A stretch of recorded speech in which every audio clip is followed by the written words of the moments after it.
joining us for another Creative Science live stream.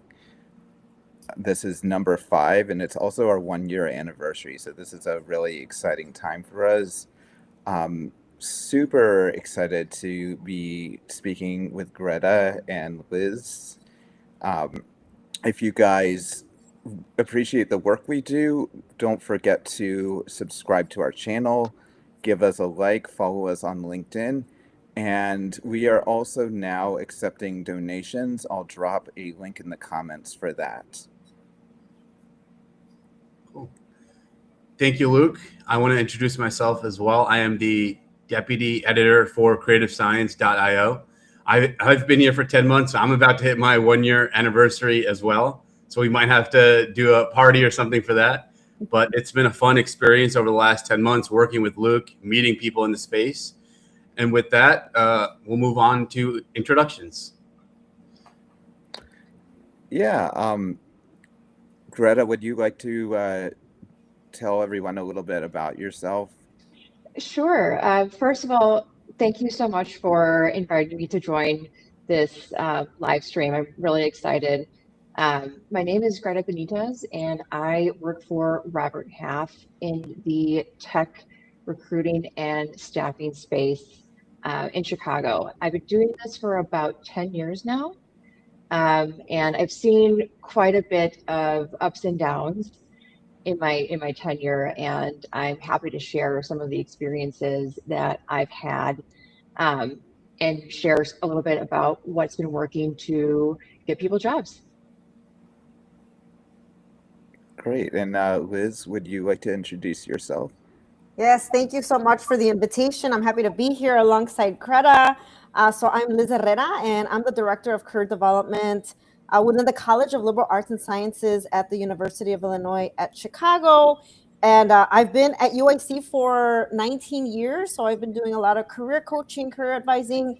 I also have a private career coaching business where I work with established professionals. So feel that I bring all kinds of perspectives in terms of career advice and working with college students and established professionals. So I'm happy to join the conversation today. Excellent. And Liz, let's start off with you. Can you tell us a little bit about the transition from college into the workforce and how it's changed over the past couple of years? Definitely. I know that the job market, there's so many shifts. I feel like I've been around even since the recession and helping people navigate that. I'll say that one of the trends that we're seeing, and this is based on the National Association of Colleges and Employers, based on what recruiters are saying, employers are saying, is that they're doing a lot of skills-based hiring. And so they want to see that students or recent grads are equipped with a variety of skills as they're entering the workforce. And so a lot of times our students get so caught up with what careers can I find with my major, but it's going to be more about those experiences. So making sure that students are able to talk about their internships, their volunteer experiences, research, or even many individuals that are working in retail or customer service industries. How can they connect the skills that they're learning in their organizations into future employment? So there's a lot of skills-based hiring that I'm seeing. And then the other piece too, obviously, it's AI. That is something that is happening in the hiring space. Also, how students or how job seekers are using AI as a tool. And I know we're going to dive into a lot of that too, but it's just navigating that, seeing it more from a tool and beneficial perspective versus a threat or fear. So I'll pause there. So tied to that, and with graduation season around May, June, there's a lot of college graduates and they're graduating this year. What are successful college graduates doing that maybe other college students aren't? You already touched on skills, but what are some of those skills or projects or things that they can be doing to move ahead, move forward? Well, I'll kind of back up a little bit. I feel that the reason we encourage students to take advantage of their resources early on. So the students that we're seeing that maybe are a little more competitive in the job market right now are students who have been doing internships early on. They're attending career fairs, they're networking, they're learning about informational interviews, they're reaching out, and there's etiquette behind that, right? So career offices like my office, we coach students in that process, how to have conversations, how to introduce yourself. And that takes a lot of practice. And a lot of times students will come to our career office, maybe their senior year for a resume review, but it's more robust than that. Now, we do have students that will come to our office maybe senior year or that they've just graduated. We always want to be encouraging. And so we just kind of start with, okay, let's talk about your current network. How do we expand that? What tools you have access to as an alum? Because there are a lot of resources that a lot of students have access to that maybe they're not aware of. So continuing to work with their university to explore what that looks like, joining professional associations, really getting out there. It's not so much about applying for jobs, 100 jobs a week.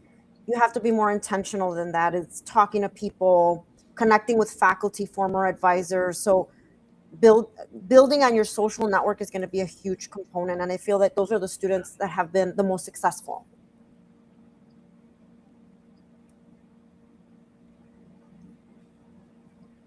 Sorry, my mic was muted. Gretta, could you tell us a little bit about just the tech career path right now? In this current job market, tech people have an advantage because of the the circuitous nature of just doing a little bit here, doing a little bit there. Are you asking like what the job market looks like? Could you just talk a little bit about how that gives people an edge? Oh, okay. Sorry. Sorry. So tech, where a lot of people end up in higher level technology roles is because they started at the very bottom. They took the job that they might not necessarily have, dreamed of or, saw themselves in, but you have to start somewhere. And a lot of very successful people in technology started it at sub-level 1. And through their own volition and their interests and going to get certifications on their own, and to echo Liz, join professional organizations. There's tons of ways to upskill yourself and remain relevant. And in technology, it changes every 10 minutes. So regardless of you being in, a new grad situation or mid-career, late career, you are going to have to continuously upskill yourself. And I think that's what can give individuals in technology an edge, because there are so many ways to upskill yourself at this time. Also, to, circle back on to what Liz said about bringing retail experience or any other experience that you may have had into your resume, and how can we transition this skill set into, what this company is looking for. Communication. So specifically retail, I love when individuals from retail get into technology because they can communicate with people. And I might be going a little off topic here, but a great way to beat out AI is to be able to explain a very technical process to a non-technical person in a kind of professional way. So these are some of the benefits that you can take with you in your career search being in technology. Yeah, I think that's great. I just, to kind of go off that, when you're able to explain something, that's valuable because the person that you're explaining it to might not know the right questions to ask, right? And so Yeah. if somebody goes to ChatGPT, yes, you can say, tell me about whatever, but if you're not knowledgeable about that area, you're not going to know what to ask. And so being able to hear from that person that's able to explain things, is really important. Very much. It's a tool. If you don't know how to use the tool, you're not going to get great results. That's a great point. So one thing I want to dig a little bit deeper on is you touched upon upskilling. So what does that look like for someone in tech? Are there specific types of projects that you recommend someone try to work on? Is it just as simple as like going into the new LLM and asking questions about how do I build something that I can basically show off in an interview that I made it myself? Like, what is something that someone can do to upskill themselves? Yeah. So first, what are they interested in? What are you interested in? What do you love to do? Because if you can, showcase some of the things that you created and that you love doing, your passion shows through, and you humanize yourself, and getting excited about what you're doing translates into a great company culture for the team that they're considering bringing you onto. So a lot of it comes from just your attitude. Like, what do you want to do? What are you excited about? You can go on any LLM and create literally anything that you're interested in. You can go on Git and you can create whatever interests you there. You can start upskilling and learning code from Git. There are so many different certifications that you can take on your own. A lot of times a company will pay for them. So say, you're working as a help desk level 1 person and you're really interested in systems. You might want to check with your employer, hey, does the company offer rebates, or will they pay for additional education or certifications? But to circle back onto Liz's point, like, you have to be self-propelled. Going and clicking on, apply now is not going to get you very far unless you put yourself out there and show that you are motivated and excited to get, more work done and expand your career. So that's what I would say to people looking to upskill. So tied to that and upskilling with AI, Liz, how are students reacting to AI? From my experience, from what I'm seeing on social media at the college graduations, I'm seeing a lot of negative takes on AI. But I'd appreciate since you're talking to them daily, how are students reacting to it? Are they benefiting from it, or do they purely see it as a threat right now? There's mixed emotions, and the students they will tell us. And so, because we do presentations or we introduce it, in a workshop or in a one-on-one appointment, and there's resistance. And I feel that, and for various reasons, right? So students are, they don't want to use it they feel like it's inauthentic, or, it's the environmental reasons. There are a lot of different varieties of why they're not using it. Now, when we introduce AI in the classrooms with our students, we show them different features. So it's not just write me my essay, right? That's not ethical. We teach them how to use it as a tool for brainstorming, because you could do brainstorming on organizations hiring in Chicago for interns that have a background in psychology and political science. So it's a brainstorming tool. There are, ways to, questions that I might get asked for as a marketing entry-level person for a job interview. Now, you have to do your research. You have to think critically. It's simply a tool that you're using. And so once they start seeing how we navigate AI, they're like, oh, I had no idea that I can do this. So that exposure, but we respect when students are like, I don't want to use it in our session, step at a time, but it's something we want to introduce even with our faculty. I mean, a lot of our faculty are using AI. So it's just a matter of teaching students how to use it ethically. There are policies in place, but the job market, you're seeing job postings where AI literacy is important. Yeah. And so it's not just like, well, you should be using it. We show them, well, look at these job postings, or look at what's happening in the job market. the skill, you know, a lot of employers, the National Association of Colleges and Employers is saying that they're not seeing a ton of entry level jobs being replaced by AI, but they do want students to have familiarity and experience using AI. Yeah, just kind of dig into that a little bit.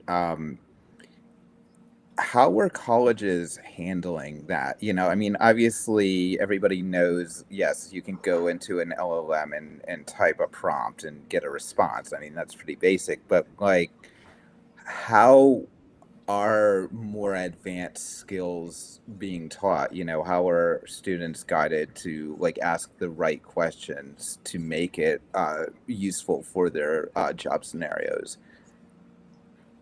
Yeah, I think that really depends on the, you know, the college. So right, I represent the College of Liberal Arts and Sciences, but we have so many different colleges within the university. We have business, we have applied health sciences. So I feel that every college is kind of taking on AI in a different way depending on their industry.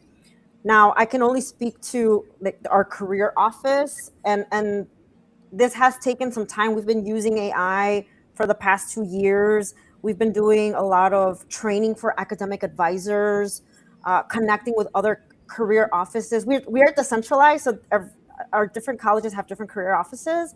And so we've worked collaboratively so that way we can have a cohesive message for our students. So creating guides, trainings, using AI in our sessions.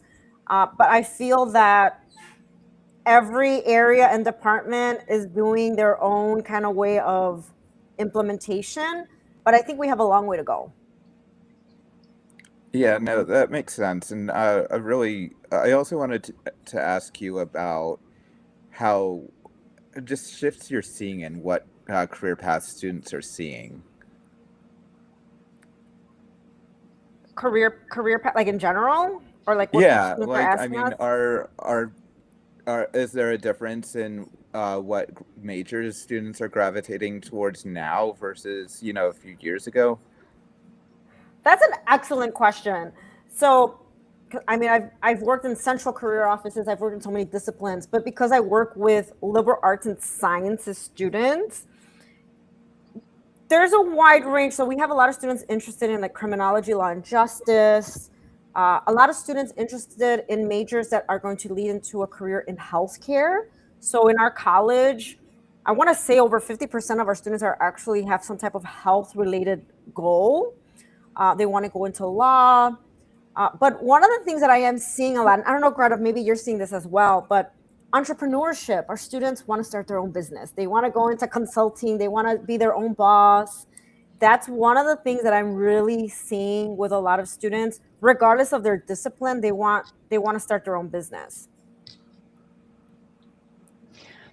Yes, so I am seeing a lot of that as well. I will say, like, why don't you work out in the world for a little bit? Yes. Get some experience under your belt, and then decide if this is really what you want to do. Because it's not easy being your own boss and being responsible for everything. But I love the enthusiasm, and I would never say to someone like, "Don't do that." I would always say like, "Hey, maybe you want to try a job out in that industry first and meet some people and figure out if this is something you want to do." But yes, I see that a lot, especially now that you can build websites and, you know, basically anything on an LLM. It's not as hard as it used to be. But yes, long answer. Sorry. Not yes. Greta, are you seeing people utilizing like contract work to try to get going? Yeah, absolutely. So quite a bit of my career was spent helping organizations find contract talent. And it's a great way to be a well-rounded technical person. Whether you're in networking and infrastructure or software, data architecture, it will give you the opportunity to see a lot of different environments, learn a lot of different technology tools, interact with a lot of different personalities and company structures, and it will give you a huge edge in the future when you go to look for a full-time role. And in technology, contract work doesn't translate to job hopping.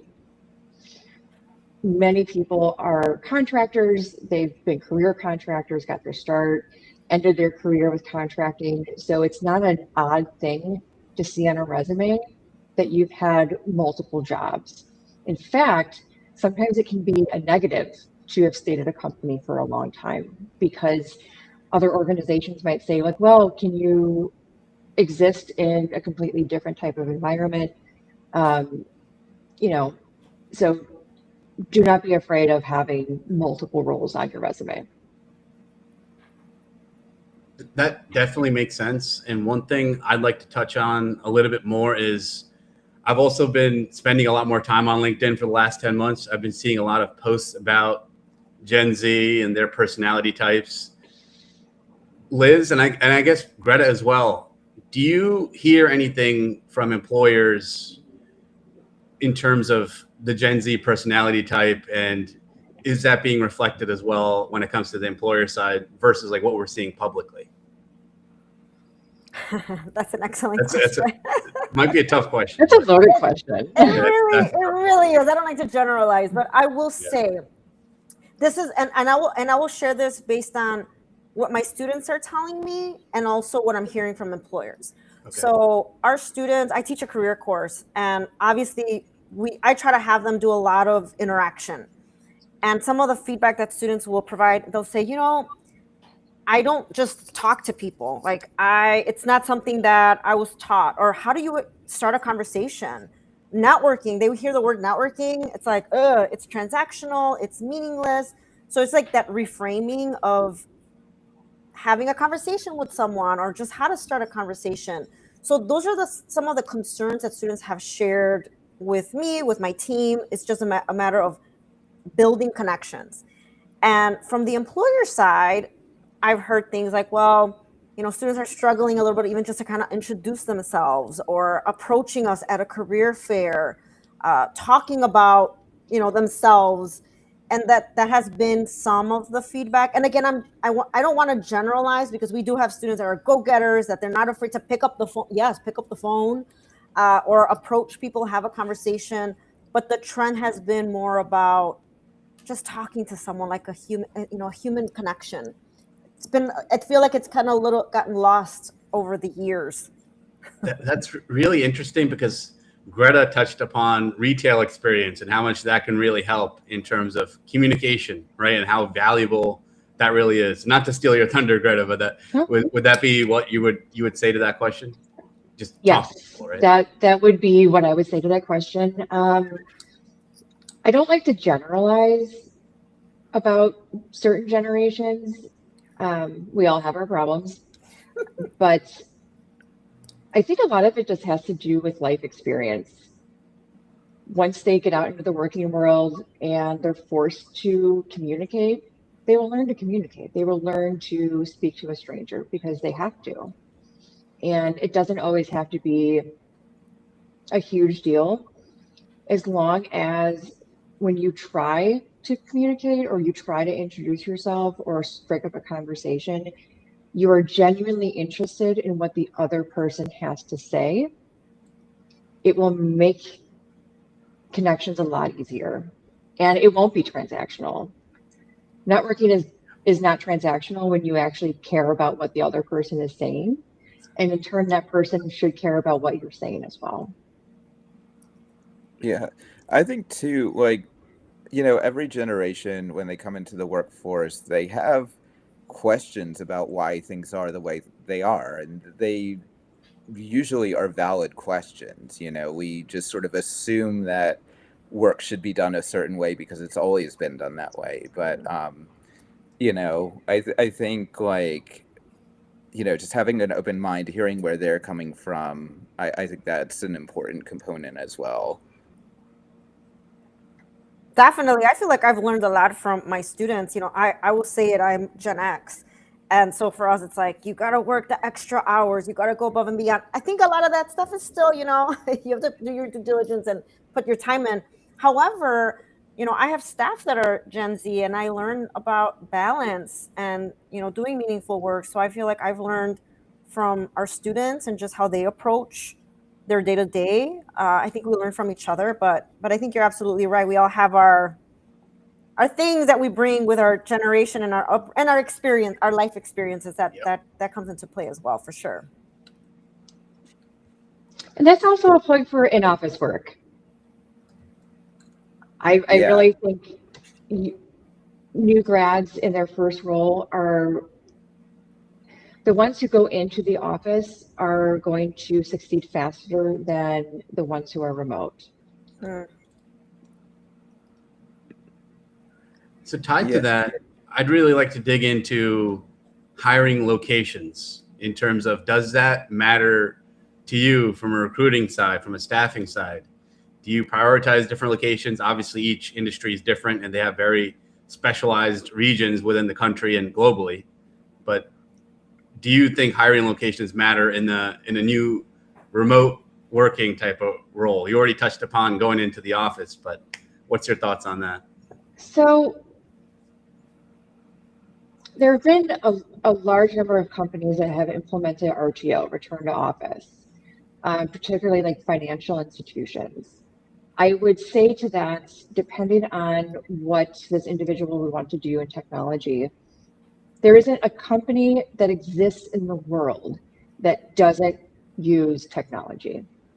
So if you live in a smaller city, I assure you that the bank and the hospital and the school are all using some sort of SaaS or networking. Security is a big deal. So it doesn't really matter too much where you live. The number of opportunities would vary, just obviously population wise, but I don't necessarily think you have to move to a coast or move to a major metropolitan area to find a rewarding career. Like I said before, you might have to start at the bottom, but you're gonna have to start at the bottom in a big city too. You'll just be spending more money to start at the bottom. Since we're drawing to the end of our discussion, just let's end on just tips that you have for people that are either trying to start their careers or maybe make a career pivot. Liz and then Gretta. Yeah, absolutely. So I would say first, you can't go through this process alone. You can, but there are people that are out there to support you. And again, I think about college students not tapping into the resources available to them. They pay tuition or alumni. Tap into your alumni network. Tap into the resources available to you. Attend events. Get in front of employers. And you do have to step out of your comfort zone.